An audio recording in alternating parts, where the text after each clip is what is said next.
வணக்கம் ஜோதிடர்களே. இந்த எபிசோடில் நம் கல்வி ஸ்தானத்தை பற்றி பார்ப்போம். பொதுவாக மறைந்த புதனுக்கு நிறைந்த கல்வி என்று சொல்வார்கள். அப்படி பார்க்கும் என்றால் ஜாதகத்திலே இப்போ உதாரணமாக மேச லக்கணத்தை எடுத்துக்கணும். இந்த மேச லக்கணத்திற்கு 2, 5, 9 இவை கல்வி ஸ்தானங்கள். மேசத்திற்கு 2ஆம் இடம் சுக்கிரன், 5ஆம் இடம் சூரியன், 9ஆம் இடம் தனுசு குரு பகவான். இவர்கள் அதிபதியாக இருக்கிறார். இவற்றிற்கு நீங்கள் இந்த 2, 9, 5 எந்தெந்த கிரகங்கள் இருக்க வேண்டும்? சுவர்கள் இருந்தால் குழந்தைகள் நன்றாக படிக்கும். அதை விடுத்து பாவிகளை வந்தால் 3, 6, 8, 10 குடையவர்கள். இந்த 3, 6, 8, 10 இந்த 6 குடைய புதன் பகவான் இருந்தால் மிகுந்த நலம். அவர் 6 மறைந்தால் கல்விஸ்தானத்துக்கு மறைந்தாலும் சரி, லக்னாதிபதிக்கு மறைந்தால் கல்விஸ்தானம் என்பது 2க்கு 6 மறையலாம், 5க்கு 6 மறையலாம், 8க்கு 6 மறையலாம், 12க்கு 6 மறையலாம். ஆக மொத்தம் மறைந்த புதனுக்கு நிறைந்த கல்வி. இந்த கல்விஸ்தானத்திலே குழந்தைகள் சுபர் ஆட்சி உச்சம் பெற்றால் மிகுந்த யோக பலனை கொடுப்பார்கள், நன்றாக படிப்பார்கள். இதை விடுத்து பாவிகளும் வந்தால் ஒரு படிப்பு மந்தமாக இருக்கும். உதாரணமாக முதலில் கேது பகவான் அமர்ந்திருக்கிறார் என்று வைத்துக்கொள்ளும். 5ல் கேது பகவான் இருந்தால் அந்த பிள்ளைக்கு படிப்பு தடைவிடும், சரியாக படிக்க மாட்டார்கள். ஸ்கூலுக்கு சென்று ஒரு சாமியாரை போல அமர்ந்திருப்பார்கள். சிறு சிறு என்று முகத்தை வைத்து கொண்டிருப்பார்கள். வாத்தியாரிடம் தடை போட்டு கொண்டு வந்து விடுவார்கள். எனவே கேதுவான் ஒரு ஞானக்காரர்கள், அப்படியே ஒரு மாதிரி ஒரு யோசனையாகவே இருப்பாங்க அவங்க எப்பவும். சரி, இதற்கு அடுத்ததாக பார்த்தோம் என்று சொன்னால் சனீஸ்வர பகவான்.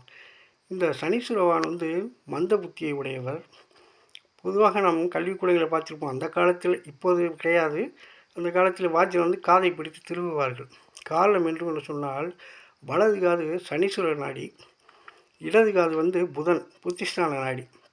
அப்படி அந்த காதுகளை அவர்கள் திருகி இரத்த ஓட்டத்தை முன்னோட்டத்தை ஏற்றும்போது அந்த குழந்தை புத்திசாலித்தனமாக படிக்கும் என்பது ஒரு ஐதீகம். எனவே இந்த சனீஸ்வர பகவான் இருந்தாலும் குழந்தைகளுக்கு ஒரு மந்த நிலையை கொடுக்கும், மந்த புத்தியை கொடுக்கும். சுபர் பார்த்தாலும் சேர்ந்தாலும் சுமாராக படிப்பார்கள். இதற்கு அடுத்ததாக ராகு பகவான் இருக்கிறார் என்று வைத்துக் கொள்ளுங்கள்.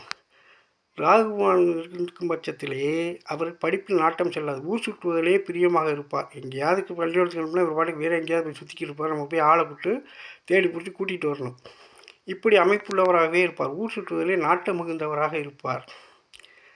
இதை விடுத்து சந்திரன் இருக்கிறார் என்று வைத்துக் கொள்ளுங்கள். ஆரம்ப கல்வி நன்றாக இருக்கும், இருந்தால் ஒரு சுமாரான படிப்பையே தரக்கூடிய ஒரு அமைப்புள்ளவராகவே இருப்பார்.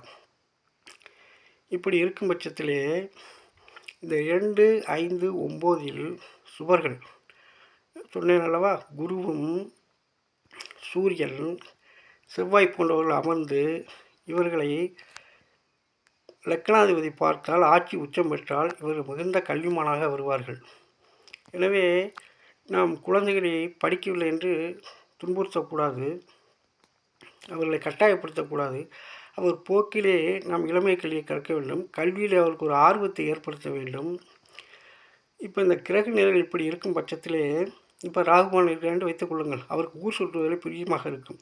அப்போது நம்ம அதை கண்டறிந்து அவருக்கு இந்த ஓட்டுநர், கப்பல் துறை இந்த மாதிரி சம்பந்தப்பட்ட தொழில்களே அவர் நாம் கண்டறிந்து அதற்குரிய வயது வரும்போது அதில் ஈடுபடுத்தணும். அவர் மிகவும் இன்ட்ரெஸ்டாக படிப்பார். ஓட்டுநர் தொழில், கப்பல் சம்பந்தப்பட்ட தொழில். சந்திரன் இருக்கிறான் வைத்துக் கொள்ளுங்கள். அவர் இந்த சமையல்காரர் செப் என்று சொல்கிறார் அல்லவா, அதில் நாட்டம் உள்ளவராக, அந்த படிப்புகளை படிக்கக்கூடிய ஆர்வம் உள்ளவராக இருப்பார். கேதுவான் என்று வைத்துக் கொள்ளுங்களேன். உதாரணத்துக்கு அவர் மாதிரி இருந்தால் அவருக்கு சாமியாராக இருப்பார். அவருக்கு புதனுடைய அனுக்கிரகம் இருந்தால் அவர் ஒரு ஜோதிட படிப்பு இந்த மாதிரி படிக்கக்கூடிய அமைப்புள்ளவராக இருப்பார்கள்.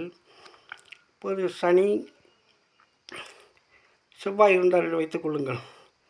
இவர்களை புதன் மறைந்திருந்து பார்த்தாலும் மறைந்தாலும் இன்ஜினியர் இது போன்ற படிப்புகளை மேற்கொள்வார்கள். எனவே நாம் ஜாதகத்திலே ஜோதிடரை அடக்கி இவருக்கு என்ன படிப்பு வரும், எப்படி ஒரு சூழ்நிலை இருப்பார் என்பதையெல்லாம் கணித்து வைத்துக்கொண்டு அதற்கேற்ற மாதிரி நாம் நடந்து கொள்ள வேண்டும். குழந்தைகளுக்கு நாம் போதிய கல்வி அறிவு கண்டிப்பாக வேண்டும். ஒரு 10வது வரையாவது குழந்தைகளை படித்து இந்த உலகத்துடைய கல்வி சூழ்நிலையை கற்றுக் கொடுத்து விட வேண்டும். அதற்கு பின்பாடு அவருக்கு எது நாட்டம் இருக்கிறது என்று கணித்து அந்த துறையில் அவர்கள் வைத்துக்கொண்டால் அவர்கள் மிகுந்த யோக பலனை பெறுவார்கள். எனவே இந்த மறைந்த புதனுக்கு நிறைந்த கல்வி என்று சொல்வார்கள். இது எப்போவுமே கல்விஸ்தானுக்கு மறைவில் இருந்தால் மிகுந்த கல்வியை கொடுக்கும். நன்றி, வணக்கம் நேயர்களே.